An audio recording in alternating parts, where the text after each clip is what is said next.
আবারও সেই অকুতোভয় নিরলস ফিলিস্তিনি প্রতিরোধ যোদ্ধাদের দুর্ধর্ষ প্রতিরোধ অভিযান। গাজার বুকে ইসরায়েলি সামরিক বাহিনীর বিরুদ্ধে লাগাতার লড়াই চালিয়ে যাচ্ছে হামাসের সামরিক শাখা আল কাসাম ব্রিগেড, এবং তারা সেই সব সফল অভিযানের ভিডিও সামাজিক যোগাযোগ মাধ্যমে প্রকাশ করছে নিয়মিত। শুক্রবার তারা যে ভিডিওটি প্রকাশ করেছে তাতে বলা হয়েছে, খান ইউনুসের বাতান আল সামিন এলাকায় ইসরায়েলি যানবাহনের উপর 3টি হ্যাঙ্গার ল্যান্ডমাইন ব্যবহার করে বিস্ফোরণ ঘটানো হয়েছে। এর আগের দিন বৃহস্পতিবারও তারা গাজার শহরের উত্তর পূর্বাংশের আলতুফাহ এলাকার দার আল আরকাম স্কুলের কাছে ইসরায়েলি সেনা ও তাদের যানবাহনের উপর মর্টার হামলা চালিয়েছে বলে দাবি করে আল কাসাম।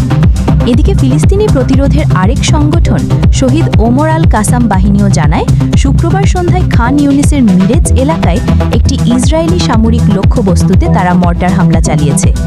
আল কাসাম ব্রিগেড তাদের প্রতিরোধ অভিযানের ধারাবাহিকতায় আরও জানায়, জুলাইয়ের শুরুর দিকে ইসরায়েলি মেরকাভা ট্যাঙ্কে অবস্থানরত এক সেনাকে তারা আল ঘোল রাইফেল দিয়ে স্নাইপ করে হত্যা করে এবং একই সময়ে অন্য ইউনিটের ওপর মর্টার শেল ছুড়ে হামলা চালায়।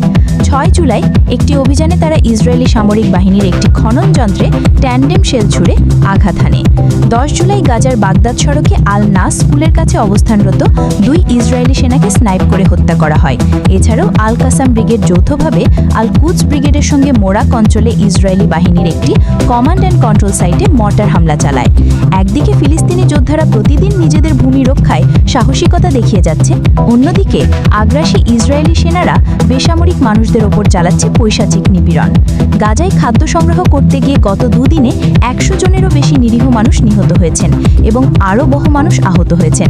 জাতিসংঘের এক কর্মকর্তা গাজা উপত্যকায় ক্রমবর্ধমান বেসামরিক প্রাণহানি এবং আহত হওয়ার ঘটনায় উদ্বেগ প্রকাশ করেছেন, বিশেষ করে যেসব মানুষ কেবল খাদ্য সংগ্রহ করতে গিয়ে প্রাণ হারাচ্ছেন তাদের নিয়ে। এমন এক সংকটকালীন সময় গাজায় যুক্তরাষ্ট্র ইসরায়েলের সহায়তায় পরিচালিত বিতর্কিত ত্রাণ বিতরণ কেন্দ্র পরিদর্শনে যান সাবেক মার্কিন প্রেসিডেন্ট ডোনাল্ড ট্রাম্পের মধ্যপ্রাচ্য দূত স্টিভ উইটকফ। তার সঙ্গে ছিলেন ইসরায়েলে নিযুক্ত মার্কিন রাষ্ট্রদূত মাইক হাকাবি। বিতর্কিত গাজা হিউম্যানিটেরিয়ান ফাউন্ডেশন পরিচালিত একটি ত্রাণ কেন্দ্র থেকে তোলা ছবি হাকাবি সামাজিক যোগাযোগ মাধ্যমে শেয়ার করেন।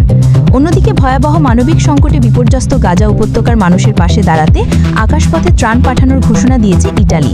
শুক্রবার ইটালির পররাষ্ট্রমন্ত্রী আন্তোনিও তাজানি এক বিবৃতিতে জানান, ইটালি সেনাবাহিনী ও বিমান বাহিনীকে গাজার সাধারণ মানুষের কাছে জরুরি ত্রাণ পৌঁছে দিতে সবুজ সংকেত দেওয়া হয়েছে।